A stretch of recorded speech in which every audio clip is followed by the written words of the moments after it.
2008, right around the time that Epstein pled guilty to soliciting a minor for prostitution. And you said to him, quote, "Abigail told me the result. All I can say is I feel sorry. You violated your own number one rule, always be careful." And Epstein replied, "No excuse." So clearly, either you knew or Epstein had said to you that his number one rule was to be careful. What, in your recollection, was he so careful about? About being honest and stealing from me, us, these criminal, terrible, horrible things that he did. And I don't know what prompted me, because when I saw this, I think I was just giving him the finger. It's something in the news, something. Maybe it was the fact that Abigail told me, and I was cooking on it, and I just wanted, like, you sold yourself as a careful, honest fiduciary, and you completely robbed us, did all these terrible things. It sounds like you, at least at the time, understood that it sounds like Mr. Epstein would say that his number one rule was to be careful. Is that correct? Correct. Okay. What do you recall that being in the context of when Mr. Epstein would say that? Why was that his number one rule? I'll phrase it that way. Well, again, he alleged himself to be a fiduciary, and I'm always careful about my clients. You know, I don't do risky investments. I wasn't looking for cleverness. I was looking for accuracy, conservative, like just run things really smoothly. And Jeffrey would say, "Don't worry, I'm always very careful." And that might have meant to be not abusive to my admin or to be prompt and accurate with tax returns. He's just careful because that's what you would expect. If my personal attorney would have said, "Don't worry, I'm always careful on your account," that would ring, comfortably for me. And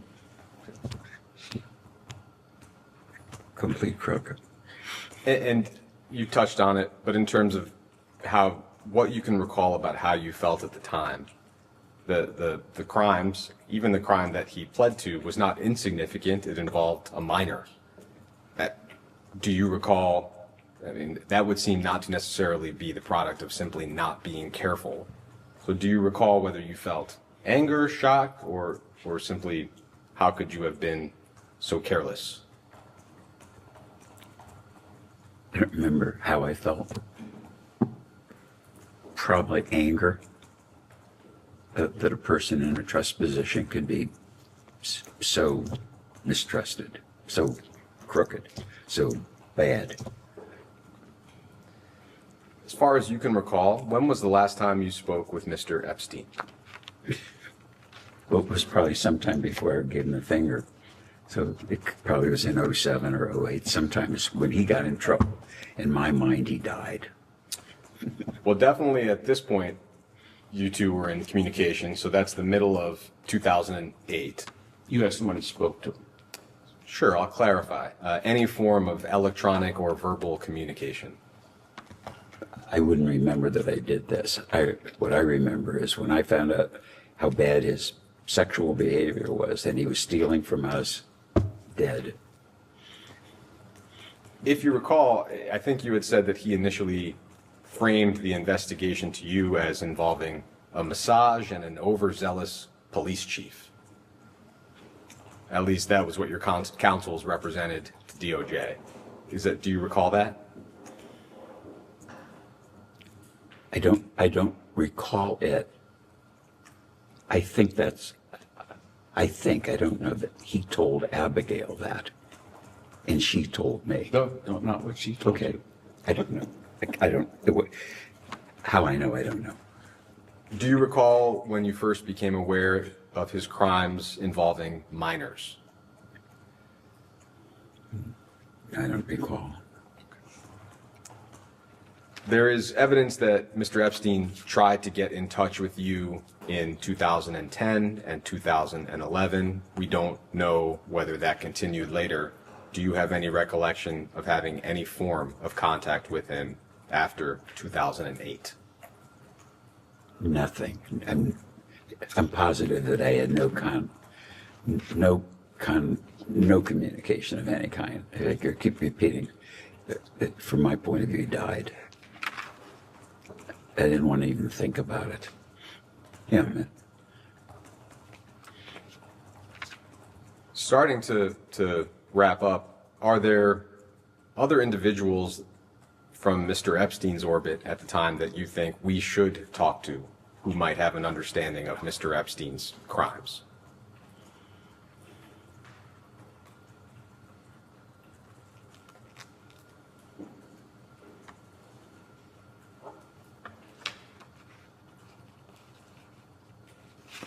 What I'm thinking is that he referenced several people that I never met. Do I think they might have information? Possibly, but I don't know whether he made it up or he really did it. Do you recall some examples of people he would reference? Yeah, he'd say, I was in Aspen last week. And I'd say, oh, what were you doing in Aspen? And he said, the family that owns Fidelity in Massachusetts, Johnson. He said, I worked for Abigail Johnson, and I was there, talking to her about their family situation. But he could have been making that up. But at the time, I said, geez, he works for the Johnson family. They're pretty sophisticated. He would talk about the founders of Google, that they were friends and he'd visit them. He would talk about, you got to come out to San Francisco. You should meet the Amazon guy. Bezos. And I said, no, I'm not too busy and I'm interested and I don't do what he does. And I said, but he's really a smart guy. You should meet him. I said, if I'm ever in San Francisco, I'll look him up. I'm too busy. Trying to think if there's any others. The Google guys. And I never met them. I never met Abigail Johnson. But I know the name.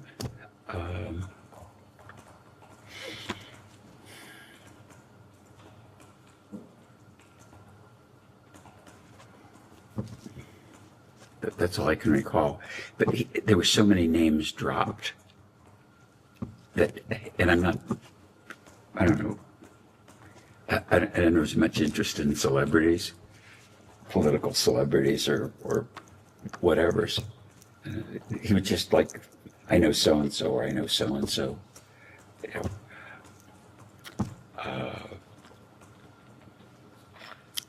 don't want to mislead you and get a woman I don't know in trouble like Abigail Johnson. But up until the fact that I believed that he was a crook, I believed that he knew all these people. Do you recall whether he ever described anybody as his closest personal friends? Do you have an understanding of who his close friends would be?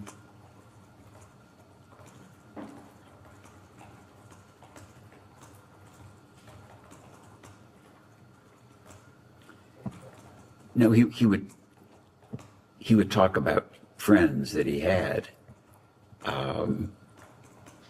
He would say he told me how friendly he was with Ava's husband, and I always thought that's kind of funny. But you're friends with your ex-fiance girlfriend's husband, but it was stuff like that.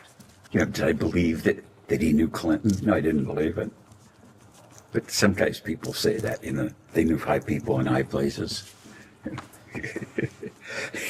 Do you have any reflections as we close this conversation, whether it's on your relationship with Mr. Epstein or the pain and suffering that he and his accomplices inflicted on countless victims and survivors, largely with your resources? Any reflections of any kind on the entire topic? Objection assumes the fact not in evidence. Well, I believe he had a lot of resources beside mine. I think the only thing I said earlier was that if you really, if you understand, I think, I think he had, in hindsight, multiple personalities, incredibly smart, which I didn't really see. I mean, when you can bullshit Nobel laureates about physics and university professors and physicians and all the people that I've read about, I mean, if it was a movie, no one would believe it. I mean, but what I read about him and the connections is so, and I think that the perspective to understand it would be to understand how intelligent he was in his, as a criminal, and all the things that he did.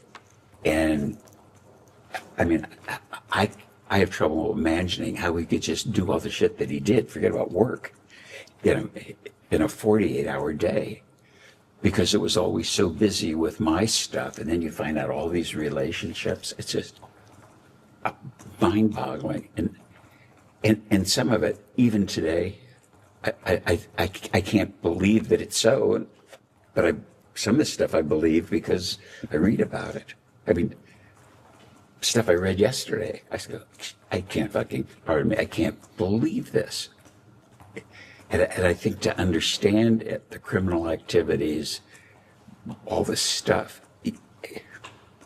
it's like, I hope you guys are really good. And I, as I said earlier, I hope, probably the dismay of my advisors to give you an accurate picture of how I am and how he was, how I perceived him. And I mean, diabolical isn't a big enough word. And I think I said early, Bernie Madoff was a Boy Scout compared to Jeffrey. I mean, if I just believe what I read in the press about people that he contacted, university presidents, Gergen, my friend, I mean, it's just crazy. But he was beyond perfect or good at doing all the shit that he did. It's just, I think it's the rumor and innuendo that goes around me makes me very mad, because I think I'm a very straight arrow and a very responsible person. I don't want to give you a speech on my virtue, but I'm comfortable in my own skin. And I look at, I say, it's so preposterous to me what he got away with so long with so many people that I can't imagine how a mind could do that and be robbing banks. It's crazy. Thank you. And then one last question.